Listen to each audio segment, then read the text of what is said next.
നമസ്കാരം, നിങ്ങൾക്ക് എല്ലാവർക്കും 1 സെക്കൻഡ് വീഡിയോയുടെ ഒരു പുതിയ ഇൻഫർമേറ്റീവ് വീഡിയോയിലേക്ക് ഒരിക്കൽ കൂടി സ്വാഗതം. അപ്പോൾ നമ്മൾ ഇന്നത്തെ ഒരു വീഡിയോയിൽ നമുക്ക് ഓൺലൈനായിട്ട് എങ്ങനെ ഒരു മാരേജ് സർട്ടിഫിക്കറ്റ് ഡൗൺലോഡ് ചെയ്തെടുക്കാൻ സാധിക്കും എന്നാണ് കാണിച്ചു തരാൻ പോകുന്നത്. എങ്ങനെ നമുക്ക് രജിസ്റ്റർ ചെയ്യാമെന്ന് കാണിക്കുന്നുണ്ട് മാരേജ് സർട്ടിഫിക്കറ്റിന് വേണ്ടി.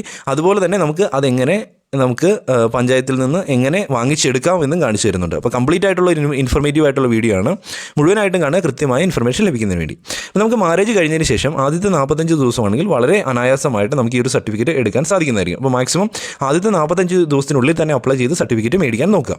അതിനുശേഷം ചെറിയൊരു ഫൈനോട് കൂടി നമുക്ക് കിട്ടുന്നതായിരിക്കും. അപ്പോൾ അതിലും എളുപ്പമാണ് 45 ദിവസത്തിനുള്ളിലെ പ്രോസസ്സ്. അപ്പോൾ ആദ്യം തന്നെ നമ്മൾ ചെയ്യേണ്ടത്, ഒന്നുകിൽ നമുക്ക് അക്ഷയ വഴി നമുക്ക് അപ്ലൈ ചെയ്യാം ഇതിനു വേണ്ടി പഞ്ചായത്തിലേക്ക്, അല്ലെങ്കിൽ നമുക്ക് സിറ്റിസൺ സർവീസ് പോർട്ടൽ എന്ന് പറഞ്ഞ ഈ ഒരു വെബ്സൈറ്റ് വഴി, ഈ ഒരു വെബ്സൈറ്റ് നമുക്ക് ഗൂഗിൾ ക്രോമിൽ സെർച്ച് ചെയ്ത് കഴിഞ്ഞാൽ കിട്ടും. ഇതുവഴിയാണെങ്കിലും നമുക്ക് ഈ ഒരു സർവീസസ് മാരേജ് സർട്ടിഫിക്കറ്റ് നമുക്ക് മേടിച്ചെടുക്കാൻ സാധിക്കുന്നതായിരിക്കും. അപ്പോൾ ഇതിൻ്റെ ലിങ്ക് ഞാൻ വീഡിയോ ഡിസ്ക്രിപ്ഷനിൽ കൊടുക്കാം, ഈ ഒരു വെബ്സൈറ്റിൻ്റെ. അതിൽ ക്ലിക്ക് ചെയ്ത് ഇതിൻ്റെ അകത്തോട്ട് വരിക. അപ്പോൾ ഞാൻ കംപ്ലീറ്റ് ആയിട്ടുള്ള പ്രൊസീജിയർ പറഞ്ഞു തരുന്നുണ്ട്. അപ്പം ആദ്യമേ വീഡിയോ കൃത്യമായിട്ട് കാണുക. അതിനുശേഷം നമുക്ക് ഈ ഒരു രജിസ്ട്രേഷൻ ചെയ്യാൻ സാധിക്കുന്നതായിരിക്കും. അപ്പോൾ ആദ്യം തന്നെ നമ്മൾ ഇതിൻ്റെ അത് രജിസ്റ്റർ ചെയ്യാത്തതുകൊണ്ട് തന്നെ നമുക്കിവിടെ മുകളിൽ രജിസ്റ്റർ എന്ന് പറഞ്ഞൊരു ഓപ്ഷൻ ഉണ്ട്. അതിലൊന്ന് ക്ലിക്ക് ചെയ്ത് കൊടുത്ത് നമുക്ക് ആദ്യമേ നമ്മുടെ ഡീറ്റെയിൽസ് ജസ്റ്റ് ഒന്ന് രജിസ്റ്റർ ചെയ്യാം.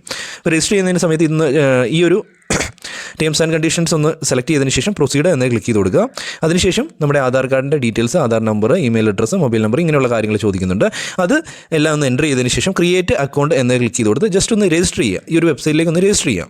രജിസ്റ്റർ ചെയ്ത് കഴിയുമ്പോഴത്തേനും നമുക്ക് അടുത്ത പേജിലേക്ക് പോകുമ്പോൾ നമ്മുടെ ഞാൻ ഓൾറെഡി രജിസ്റ്റർ ചെയ്തു, അതുകൊണ്ടാണ് ഞാൻ വീണ്ടും അടുത്ത പേജ് കാണിക്കാത്തത്. ഓക്കെ, അപ്പോൾ മുമ്പോട്ട് പോയി കഴിയുമ്പോഴത്തേന് ജസ്റ്റ് ഒരു പാസ്വേഡ് സെറ്റ് ചെയ്യാനുള്ള ഓപ്ഷൻ ഉണ്ട്. ആ ഒരു പാസ്വേഡ് ഒന്ന് സെറ്റ് ചെയ്ത് കൊടുക്കുക, വീണ്ടും നമുക്ക് ഈ ഒരു വെബ്സൈറ്റിലേക്ക് കയറുന്നതിന് വേണ്ടി. അപ്പം അത് ഓർത്ത് വെക്കുക. ഓക്കെ, അപ്പോൾ ഇത്രയും ചെയ്തതിന് ശേഷം നമുക്ക് രജിസ്റ്റർ ആയതിനു ശേഷം നമുക്കിത് വീണ്ടും ഈ ഒരു ആപ്ലിക്കേഷൻ്റെ ഹോം പേജിലേക്ക് വന്നതിന് ശേഷം നമുക്ക് ഇതിൻ്റെ അത് ലോഗിൻ ചെയ്യാൻ സാധിക്കുന്നതായിരിക്കും. അതിനുവേണ്ടി ഇവിടെ ലോഗിൻ എന്ന് പറഞ്ഞ ഓപ്ഷൻ ഉണ്ട്, അതിലൊന്ന് ക്ലിക്ക് ചെയ്ത് കൊടുക്കുക. അതിനുശേഷം നമ്മളോട് യൂസർ നെയിമും പാസ്വേഡും ചോദിക്കുന്നുണ്ട്. യൂസർ നെയിം നമ്മുടെ മൊബൈൽ നമ്പർ ആണെങ്കിലും എൻ്റർ ചെയ്ത് കൊടുത്താൽ മതി.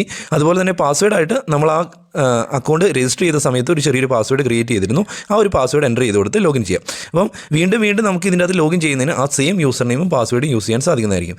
ആപ്ലിക്കേഷൻ നമ്മൾ ചെയ്തുകൊണ്ടിരിക്കുന്ന സമയത്ത് നമ്മൾ പകുതി ചെയ്തിട്ട് നമ്മൾ പിന്നീടാണ് ബാക്കി ചെയ്യുന്നതെങ്കിലും ആ ഒരു ആപ്ലിക്കേഷൻ അവിടെ തന്നെ ലഭിക്കും. ഈ ഒരു യൂസർ നെയിം പാസ്വേഡും അടിച്ച് വീണ്ടും അകത്ത് കയറി ആ ഒരു പ്രൊസീജിയർ കംപ്ലീറ്റ് ആക്കാനും സാധിക്കുന്നതായിരിക്കും. ഓക്കെ, അപ്പോൾ നമ്മൾ ഇങ്ങനെയൊരു പേജിലേക്കായിരിക്കും വരുന്നത്. അപ്പോൾ നമ്മൾ ലോഗിൻ ആയിട്ടുണ്ട്, നമ്മുടെ പേര് ഇവിടെ കാണാൻ സാധിക്കും ഈ ഒരു സൈഡിൽ.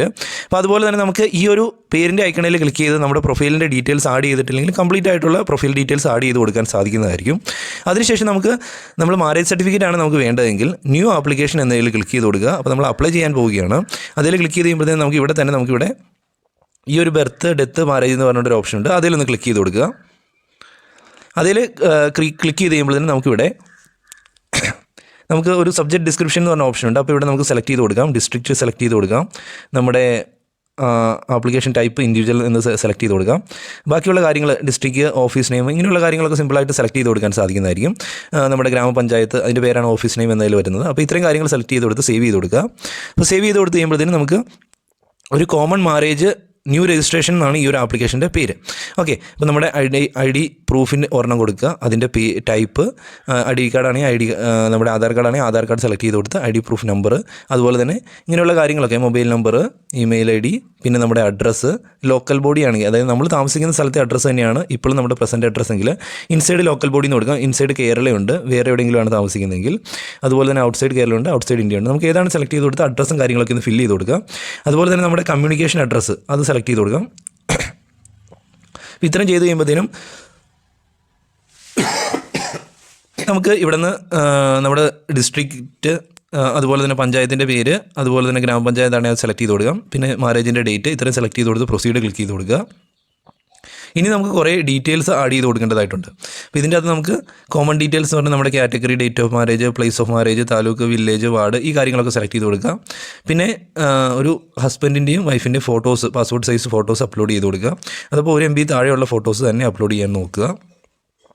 അത് ചെയ്തിട്ട് സേവ് ചെയ്യുക. പിന്നെ ഹസ്ബൻഡിൻ്റെ ഡീറ്റെയിൽസ് അത്യാവശ്യം ഇവിടെ ഫുൾ നെയിം ഇൻ ഇംഗ്ലീഷ് എന്ന് പറയുന്നുണ്ട്, ഇവിടെ ഫുൾ നെയിം ഇൻ മലയാളം എന്ന് പറയുന്നുണ്ട്. അപ്പോൾ മലയാളത്തിലും ഇംഗ്ലീഷിലും എൻ്റർ ചെയ്ത് കൊടുക്കേണ്ടതായിട്ടുണ്ട്. അപ്പോൾ ഈ കാര്യങ്ങളൊക്കെ അടിക്കുമ്പോൾ കൃത്യമായിട്ട് തെറ്റുകൂടാതെ നമ്മുടെ ഐ ഡി പ്രൂഫിൽ എങ്ങനെയാണോ നമ്മൾ കൊടുക്കുന്ന ഐ ഡി പ്രൂഫ് പോലെ തന്നെ, ആധാർ ആണെങ്കിൽ ആധാർ, പാൻ ആണെങ്കിൽ പാൻ, അതുപോലെ തന്നെ എക്സാക്റ്റ് ആയിട്ട് എൻ്റർ ചെയ്ത് കൊടുക്കാൻ നോക്കുക.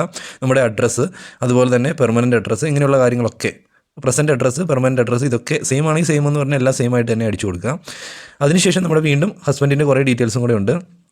അച്ഛനാണെങ്കിൽ അച്ഛൻ്റെ പേര്, അതുപോലെ അത് മലയാളത്തിൽ മദറിൻ്റെ പേര്, പിന്നെ അവരുടെ അഡ്രസ്സ് കാര്യങ്ങളൊക്കെ അടിച്ചു കൊടുക്കാനുണ്ട്. ഇനി വൈഫിൻ്റെ ഡീറ്റെയിൽസാണ് വരുന്നത്. വൈഫിൻ്റെ ഫുൾ നെയിം ഇംഗ്ലീഷിലും മലയാളത്തിലും എൻ്റർ ചെയ്ത് കൊടുക്കുക. ബാക്കിയുള്ള കാര്യങ്ങളൊക്കെ മലയാളത്തിലും ഇംഗ്ലീഷിലും ഉണ്ട്, ജോബൊക്കെ, അങ്ങനെയുള്ള കാര്യങ്ങൾ. അതുപോലെ തന്നെ വൈഫിൻ്റെ അഡ്രസ്സ്, ഈ കാര്യങ്ങളൊക്കെ എൻ്റർ ചെയ്ത് കൊടുക്കുക. പിന്നെ ഇവിടെയും വൈഫിൻ്റെ അച്ഛൻ്റെ അമ്മയുടെ പേര്, അവരുടെ പ്രസൻറ്റ് അഡ്രസ്സ്, ഇങ്ങനെയുള്ള കാര്യങ്ങളൊക്കെ എൻ്റർ ചെയ്ത് കൊടുക്കുക. അപ്പോൾ ഇത്രയും കാര്യങ്ങൾ എൻ്റർ ചെയ്തതിന് ശേഷം നമ്മൾ വിറ്റ്നസിൻ്റെ ഡീറ്റെയിൽ എൻ്റർ ചെയ്ത് കൊടുക്കേണ്ടതായിട്ടുണ്ട്. അപ്പോൾ നമുക്ക് 2 ഡീറ്റെയിൽസാണ് വിറ്റ്നസിൻ്റെ ഉള്ളത്. 2 വിറ്റ്നസിനെ ആഡ് ചെയ്യേണ്ടതായിട്ടുണ്ട്. അപ്പോൾ നമ്മൾ ആദ്യമേ ഇവിടെ വിറ്റ്നസിൻ്റെ ഫുൾ നെയിം അടിച്ചു കൊടുക്കാം, മലയാളത്തിലും അടിച്ചു കൊടുക്കാം. അതുപോലെ തന്നെ അദ്ദേഹത്തിൻ്റെ അഡ്രസ്സ് അടിച്ചു കൊടുക്കാം. ഈ കാര്യങ്ങളൊക്കെ അടിച്ചു കൊടുക്കുക. അവരുടെ വാർഡ് നമ്പർ കാര്യങ്ങളൊക്കെ അടിച്ചു കൊടുത്ത് സബ്മിറ്റ് ചെയ്യുക. അതുപോലെ തന്നെ ഇത് വിറ്റ്നസ് 2 ആണ്. ഇത് രണ്ടാമത്തെ വിറ്റ്നസിൻ്റെ സെയിം ആയിട്ട് രണ്ടാമത്തെ സാക്ഷിയുടെയും പേരും കാര്യങ്ങളൊക്കെ എൻ്റർ ചെയ്ത് കൊടുക്കാം. മാക്സിമം പറ്റുമെങ്കിൽ സെയിം ഹൗസ് നെയിം വരാത്ത ആൾക്കാർ തന്നെ ആഡ് ചെയ്യാൻ നോക്കുക. മറ്റേതെങ്കിലും ഹൗസ് നെയിം ഉള്ള ആൾക്കാർ തന്നെ ആഡ് ചെയ്ത് കൊടുക്കാൻ നോക്കുക. അപ്പോൾ ഇത്രയും ചെയ്ത് കഴിയുമ്പോഴത്തേനും ഒരു ജനറൽ റിമാർക്ക് കൊടുക്കുന്നുണ്ട്. അവിടെ നമുക്ക് വേണമെങ്കിൽ എന്തെങ്കിലും സൂചിപ്പിക്കണമെങ്കിൽ സൂചിപ്പിക്കാം. അതിട്ട് സബ്മിറ്റ് ചെയ്യുക. സബ്മിറ്റ് ചെയ്ത് കഴിയുമ്പോഴത്തേനും പ്രിപ്പയർ ആപ്ലിക്കേഷൻ എന്ന് പറഞ്ഞ ഓപ്ഷനിലേക്ക് വന്നിട്ടുണ്ട്. ഇവിടെ 3ാമത്തെ ഓപ്ഷനിലേക്ക് വന്നിട്ടുണ്ട്. നമുക്കിവിടെ ചൂസ് ചെയ്ത് കൊടുക്കാം. Ward number, method of communication, അവിടെ ഇൻബോക്സ് എന്ന് രജിസ്റ്റേർഡ് യൂസർ ഇൻബോക്സ് എന്ന് സെലക്ട് ചെയ്ത് കൊടുക്കാൻ സാധിക്കുന്നതായിരിക്കും. അതുപോലെ തന്നെ നമുക്ക് ഇപ്പോൾ ഇതുവരെ കംപ്ലീറ്റ് ആയിട്ട് ക്രിയേറ്റ് ചെയ്ത ആ ഫോം ആപ്ലിക്കേഷൻ, നമ്മുടെ 2 പേരുടെ ഫോട്ടോ, ഹസ്ബൻഡിൻ്റെയും വൈഫിൻ്റെയും, അവരുടെ ഡീറ്റെയിൽസ്, അവരുടെ കമ്മ്യൂണിക്കേഷൻ ഡീറ്റെയിൽസ്, ബാക്കി വിറ്റ്നസിൻ്റെ ഡീറ്റെയിൽസ് എല്ലാം കൂടെ കൂടിയൊരു ഫോം നമുക്കിവിടെ കിട്ടും. അപ്പോൾ ഈ ഒരു ഫോം ഓപ്പൺ ചെയ്ത് കംപ്ലീറ്റ് ആയിട്ടൊന്ന് ചെക്ക് ചെയ്ത് നോക്കുക. അതിനുശേഷം അതൊന്ന് ഡൗൺലോഡ് ചെയ്യുക. അതിനുശേഷം അത് ഡൗൺലോഡ് ചെയ്യുക. അപ്പോൾ ഡൗൺലോഡ് ചെയ്തെടുത്ത് അതിൻ്റെ അകത്ത് സൈൻ ചെയ്യേണ്ടതായിട്ടുണ്ട്. സൈൻ ചെയ്തതിന് ശേഷം നമ്മളത് വീണ്ടും അപ്ലോഡ് ചെയ്യേണ്ടതായിട്ടുണ്ട്. അപ്പോൾ നമുക്കിനി ഡോക്യുമെൻറ്റ്സ് അപ്ലോഡ് ചെയ്യുന്നതിൻ്റെ അത് ഒന്ന് നമ്മൾ ചർച്ചിൽ നിന്ന് അല്ലെങ്കിൽ അമ്പലത്തിൽ നിന്ന് ഏതാണോ റിലീജിയസ് അതോറിറ്റി നമ്മൾ മാരേജ് ചെയ്യുന്ന സമയത്ത് ആ ഒരു അതോറിറ്റിയിൽ നിന്ന് കിട്ടിയ ഒരു ലെറ്റർ, അതിൻ്റെ ഫോട്ടോ PDF ആയിട്ട് ക്രിയേറ്റ് ചെയ്തിട്ട് ഇവിടെ അപ്ലോഡ് ചെയ്യേണ്ടതായിട്ടുണ്ട്. അതുപോലെ തന്നെ നമ്മളിപ്പം ഫില്ല് ചെയ്ത ഫോം, ആ ഒരു കംപ്ലീറ്റ് ആയിട്ട് ഫോം പ്രിൻ്റ് ഔട്ട് എടുത്തതിന് ശേഷം അതിൻ്റെ അകത്ത് ഹസ്ബൻഡ്, വൈഫ്, വിറ്റ്നസ് ഇത്രയും പേര് സൈൻ ചെയ്തതിന് ശേഷം ഇവിടെ അപ്ലോഡ് ചെയ്യേണ്ടതായിട്ടുണ്ട്. അതുപോലെ തന്നെ ഹസ്ബൻഡിൻ്റെ ഡേറ്റ് ഓഫ് ബർത്ത് കാണിക്കുന്ന ഒരു പ്രൂഫ്, SSLC ബുക്ക് ആണെങ്കിൽ അത്, അല്ലെങ്കിൽ നമുക്ക് ജനന സർട്ടിഫിക്കറ്റ്, SSLC ബുക്കാണ് ഏറ്റവും ബെറ്റർ. അതുപോലെ തന്നെ വൈഫിൻ്റെയും ഡേറ്റ് ഓഫ് ബർത്ത് കാണിക്കുന്ന SSLC ബുക്ക് ആണെങ്കിൽ അത് തന്നെ ഫോട്ടോ എടുത്ത് കൃത്യമായിട്ട് അപ്ലോഡ് ചെയ്യുക PDF ആയിട്ട്. അപ്പോൾ ഈ 4 ഡോക്യുമെൻറ്റ് അപ്ലോഡ് ചെയ്തതിന് ശേഷം നെക്സ്റ്റ് എന്ന് ക്ലിക്ക് ചെയ്ത് കൊടുക്കാം. ഇത്രയും ചെയ്ത് കഴിയുമ്പോഴത്തേന് ഈ പേയ്മെൻറ്റ് സെക്ഷനിലേക്കാണ് വരുന്നത്. പേയ്മെൻറ്റ് സെക്ഷനിൽ നമുക്ക് ടോട്ടലായിട്ട് 120 രൂപയാണ് ഫീസ് വരുന്നത്. 45 ദിവസത്തിനാണ് ഉള്ളിലാണ് ചെയ്യുന്നതെങ്കിൽ. അല്ലെങ്കിൽ നമ്മൾ കുറച്ചും കൂടെ ഫീസ് കൊടുക്കേണ്ടത് വരും, എക്സ്ട്രാ ഫീസ് അടയ്ക്കേണ്ടി വരും, ഫൈൻ അടയ്ക്കേണ്ടി വരും. അതുപോലെ തന്നെ ഇതിൻ്റെ കോംപ്ലിക്കേഷൻ ഇച്ചിരി കൂടെ കൂടും ഇത് അപ്ലൈ ചെയ്യുന്നതിൻ്റെ. ഓക്കെ, അപ്പോൾ ഇത് നെക്സ്റ്റ് ക്ലിക്ക് ചെയ്ത് കൊടുക്കുക.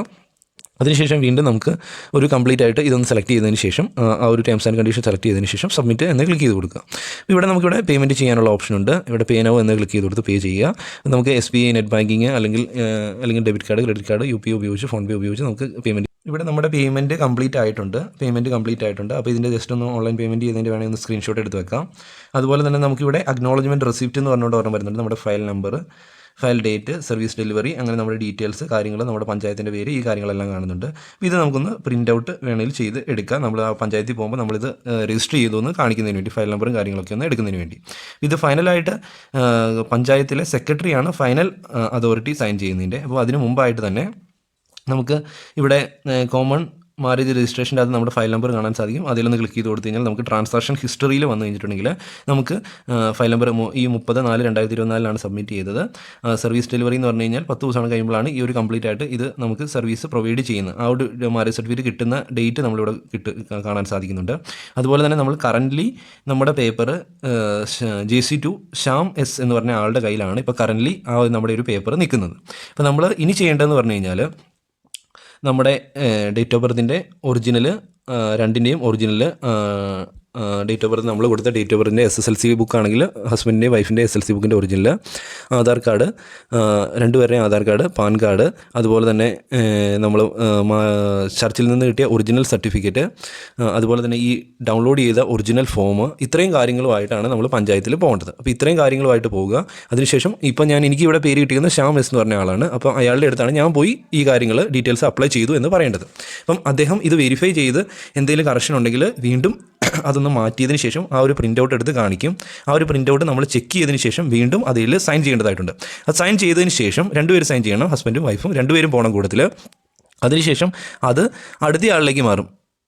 ഇപ്പോൾ കറണ്ട് സീറ്റ് ഇതുണ്ടോ, ശ്യാമിൽ നിന്ന് അത് കാഞ്ചന TK എന്ന് പറഞ്ഞ ആളിലേക്ക് പോയി. ഓക്കെ, അപ്പം അത് ഫൈനൽ സെക്രട്ടറിയാണ്. നമുക്കിവിടെ കാണാൻ സാധിക്കും. ഇവിടെ ആദ്യമേ ശ്യാമായിരുന്നു, അതിന് ശേഷം അടുത്ത ആളിലേക്ക് പോയി.